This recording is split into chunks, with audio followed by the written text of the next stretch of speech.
पटना पटना शहर में घूमने के 10 प्रसिद्ध स्थानों के बारे में आज के इस वीडियो में हम जानेंगे। यह शहर बिहार की राजधानी और ऐतिहासिक शहर रहा है। यह शहर भारत के सबसे पुराने शहरों में से एक है। यह शहर हिंदू, सिख, जैन, बौद्ध धर्म के लिए काफ़ी महत्व रखता है, क्योंकि यहाँ पर सभी धर्मों के पवित्र स्थल मौजूद हैं। गंगा नदी के किनारे बसे इस शहर में बहुत कुछ है देखने और जानने के लिए। तो चलिए फिर एक एक करके जानते हैं पटना में घूमने के 10 फेमस टूरिस्ट पैलेसेस को। तो आज के इस वीडियो को आप शुरू से लास्ट तक देखेंगे और जानेंगे कि पटना में घूमने के क्या क्या तरीके हैं और कितने खर्च हैं। तो बने रहेंगे हमारे इस वीडियो में। और जो लोग भी नए होंगे हमारे इस चैनल पे पहली बार, तो हमारे चैनल को सब्सक्राइब करेंगे और अपने दोस्तों और परिजनों में शेयर करेंगे।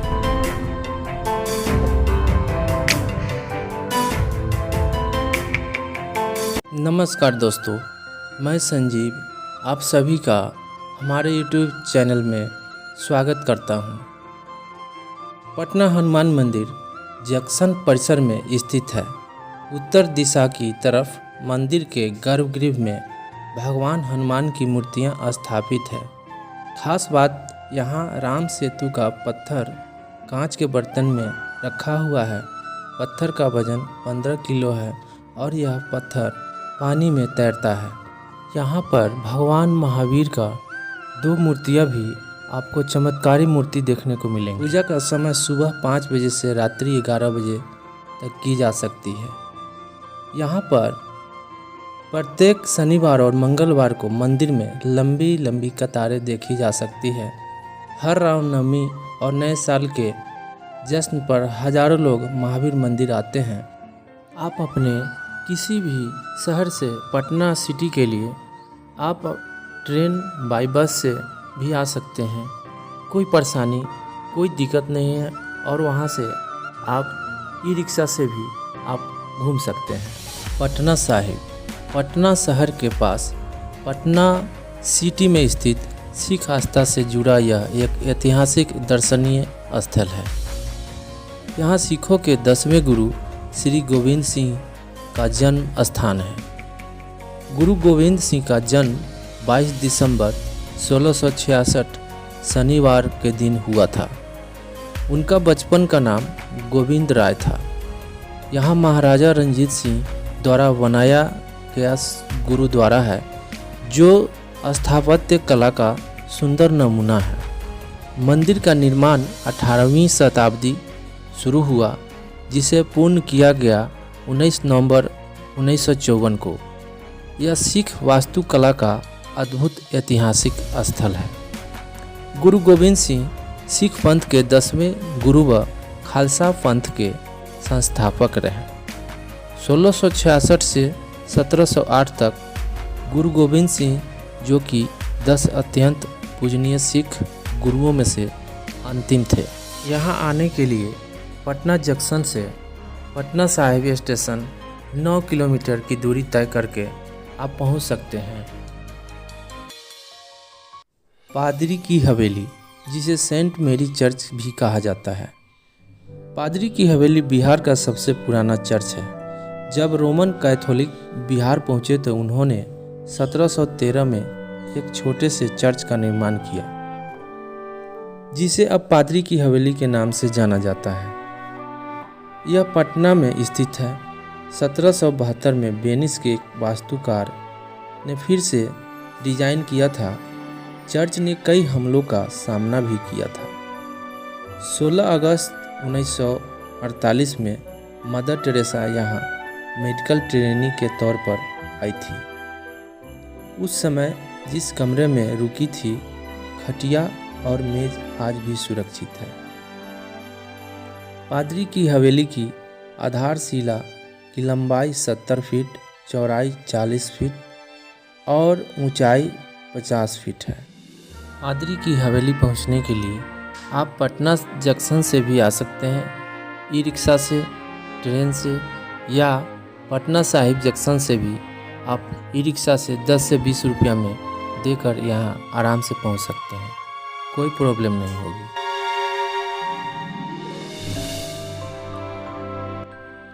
गांधी घाट। पटना में गांधी घाट गंगा नदी पर स्थित मुख्य घाटों में से एक है। यह पटना सिटी से उत्तर दिशा की तरफ पड़ता है। इसका नाम महात्मा गांधी के नाम पर रखा गया है। यह घाट यहाँ पर शाम गंगा आरती के साथ ही महात्मा गांधी की अस्थियों के गंगा नदी में विसर्जन से भी जुड़ा हुआ है। यह पटना जंक्शन से 5 किलोमीटर उत्तर पूर्व में है।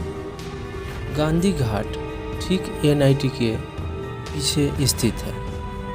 तो आइए अब मैं आपको लिए चलता हूँ इस गंगा नदी के तट पे और इस मुख्य धाराओं में अपने इस नाव की सवारी से मैं उस पार आपको लिए चलता हूँ और दिखाता हूँ उस पार से भी और बीच से पटना शहर का नज़ारा कैसा अद्भुत और कितना मनोरम दृश्य है। अभी गंगा नदी में भयंकर बाढ़ भी है और इससे बाढ़ के समय में इस पार नौका से पार करना सबकी बस की बात नहीं है। फिर भी मैंने कोशिश किया आप सभी तक वीडियो पहुंचाने की।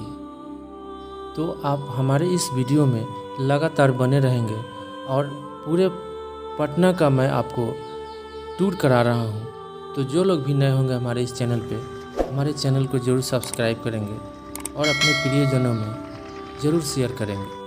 तो चलिए अब मैं आपको आगे लिए चलता हूँ यहाँ से पटना गांधी घाट से।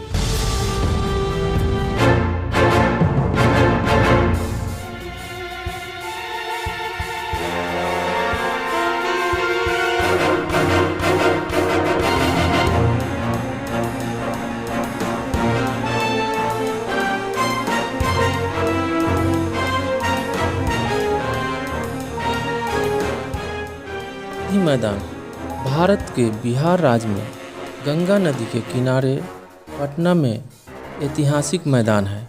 गोलघर इसके पश्चिम स्थित है। 1824 से 1833 की अवधि के दौरान ब्रिटिश शासन इसका उपयोग गोल्फ कोर्स और घुड़दौड़ ट्रैक के रूप में किया जाता था और इसे पटना लॉन्स कहा जाता था। यह 60 एकड़ भूमि में फैला हुआ है। इसका एक बड़ा राजनीतिक महत्व भी है। खैरून मियाँ ने राष्ट्रीय आंदोलन को आगे बढ़ाने के लिए ज़मीन का यह टुकड़ा दान किया था और यहाँ कई प्रसिद्ध स्वतंत्रता सेनानियों की महत्वपूर्ण बैठकें आयोजित की गई थी। भारतीय स्वतंत्रता संग्राम आंदोलन चलाए गए, जिनमें महत्वपूर्ण चंपारण आंदोलन और 1942 का भारत छोड़ो आंदोलन था। भारतीय स्वतंत्रता आंदोलन के प्रमुख नेता मोहनदास के गांधी, राजेंद्र प्रसाद, अनुग्रह नारायण सिन्हा, सरदार पटेल, मौलाना आज़ाद, जवाहरलाल नेहरू, जयप्रकाश नारायण और श्री कृष्ण सिन्हा ने यहाँ से अपनी रैली को संबोधित किया। इंदिरा गांधी के खिलाफ सफल विपक्षी आंदोलन जैसी आंदोलन भी इसी ऐतिहासिक मैदान से शुरू किया गया था, जिसे JP आंदोलन के रूप में जाना जाता था। वर्तमान में इस मैदान का उपयोग निजी पार्टियों, सामूहिक प्रार्थनाओं और व्यापार मेलों के लिए किया जाता है।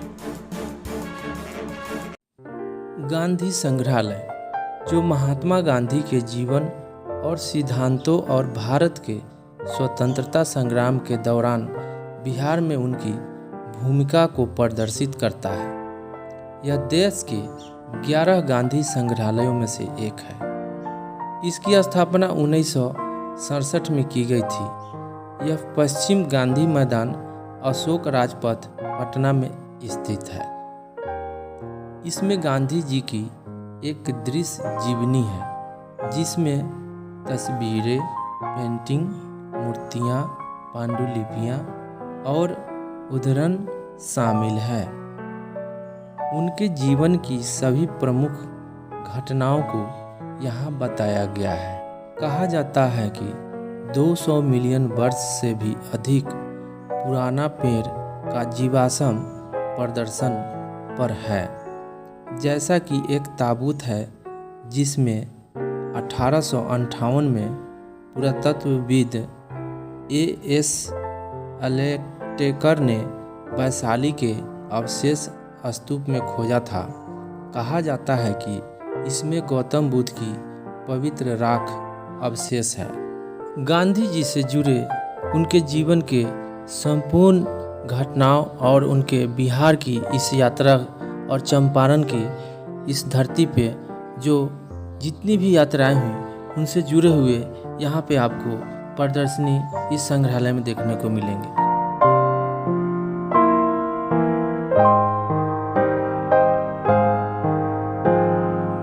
पटना गोलघर बिहार की राजधानी पटना में गांधी मैदान के पश्चिम में स्थित है। 1770 में आई भयंकर भूखे के दौरान लगभग 1 करोड़ लोग भूखे के शिकार हुए थे। ब्रिटिश फौज के लिए भंडारण के लिए इस गोलघर ढांचे का निर्माण कार्य 20 जुलाई 1786 को संपन्न हुआ था। इसका आकार 25 मीटर और ऊंचाई 29 मीटर है, जिसमें कोई स्तंभ नहीं है। इसकी दीवारें आधा से 3.6 मीटर मोटी है। गोलघर के शीर्ष पर 2 फीट 7 इंच का छिद्र अनाज डालने के लिए छोड़ा गया था। पटना जंक्शन से आप गोलघर आने के लिए आप ई रिक्शा का भी इस्तेमाल कर सकते हैं, जो आसानी से आपको यहाँ तक पहुँचा देगी। यहाँ तक आने में आपको कोई प्रॉब्लम नहीं। पटना चिड़ियाघर संजय गांधी जैविक उद्यान, जिसे संजय गांधी वनस्पति और प्राणी उद्यान पटना चिड़ियाघर के नाम से भी जाना जाता है, पटना बिहार बेली रोड पर स्थित है। इस पार्क को 1973 में एक चिड़ियाघर के रूप में जनता के लिए खोला गया था। यह पार्क पटना के सबसे अधिक पिकनिक स्थल है, जहां हजारों में प्रतिदिन आगंतुक आते हैं। यह 152.95 एकड़ में फैला हुआ है। पशुओं की संख्या 800 है तथा वनस्पति 300, जानवर 70, 35 मछली, 5 सांप इत्यादि है।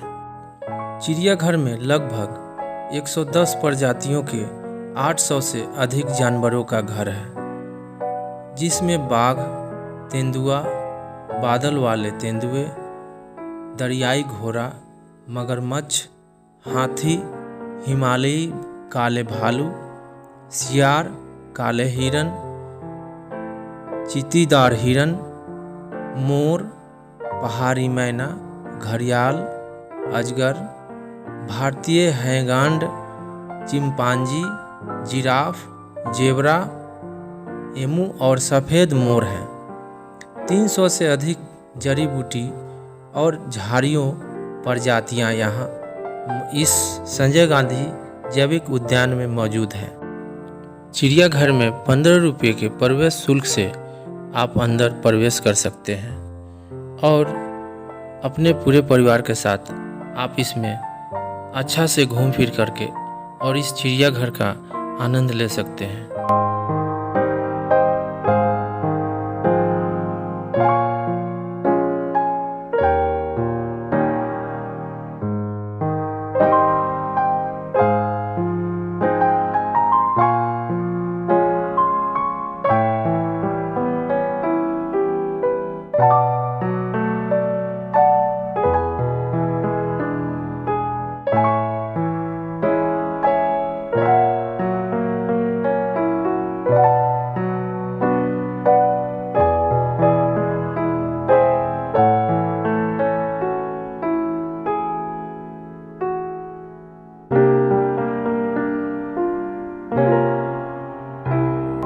बिहार म्यूजियम पटना में स्थित है, बेली रोड में। यह एक कला संग्रहालय है। यह अगस्त 2015 आंशिक रूप से खोला गया था। यहाँ कला और संस्कृति से जुड़े हुए इस संग्रहालय की कल्पना बिहार राज्य के लिए एक इतिहास संग्रहालय के रूप में की गई थी।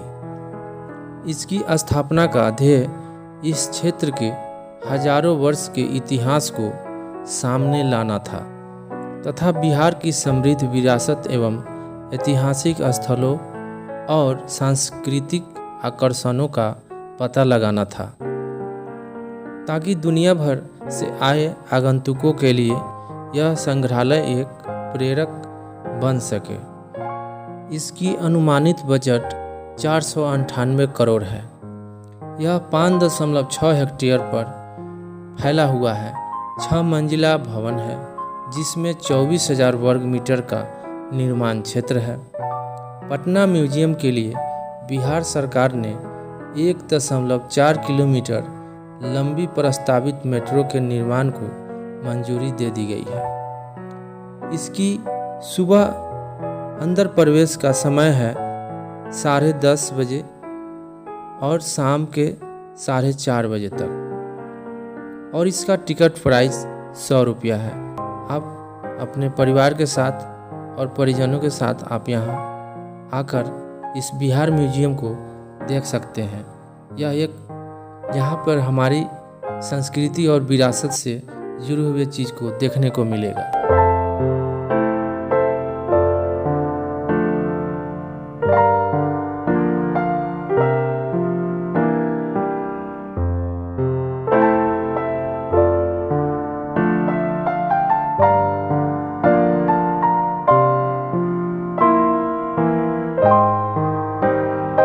वीडियो के आखिर में हम बात करते हैं इस्कॉन टेम्पल। इस मंदिर को श्री राधा बाके बिहारी जी मंदिर के नाम से जाना जाता है। यह मंदिर भगवान कृष्ण को समर्पित है और पटना के बुद्ध मार्ग पर स्थित है। इस मंदिर की आधारशिला साल 1984 में रखी गई थी। यह मंदिर 108 फीट ऊंचा और 84 खंभों पर बना है। इस मंदिर में सुबह 4:30 बजे आरती होती है। शाम को यहाँ भजन कीर्तन आयोजित किए जाते हैं। इस मंदिर परिसर में एक रेस्टोरेंट भी है जहाँ 56 तरह के शाकाहारी व्यंजन मिलते हैं। मंदिर परिसर में एक अतिथि गृह है जिसमें 70 कमरे हैं। यहाँ शौचालय की भी व्यवस्था है तथा इस मंदिर में एक लाइब्रेरी है जहाँ स्वामी प्रभुपाद और वेद व्यास जी के ग्रंथ रखे गए हैं। इस्कॉन का पूरा नाम अंतर्राष्ट्रीय कृष्ण भावनामृत संघ है। इसे हरे कृष्ण आंदोलन के नाम से भी जाना जाता है। इसकी स्थापना साल 1966 में अमेरिका के न्यूयॉर्क में हुई थी। समुचित दुनिया भर में इस्कॉन के 500 प्रमुख केंद्र हैं, जबकि 1000 से ज़्यादा मंदिर हैं। अगर हमारा वीडियो अच्छा लगा हो तो हमारे इस चैनल को सब्सक्राइब कीजिएगा और अपने प्रियजनों और परिजनों के पास ज़रूर शेयर कीजिएगा। तो मिलते हैं फिर एक नए ब्लॉग के साथ। तब तक के लिए आप सब से अनुमति लेते हैं। जय हिंद।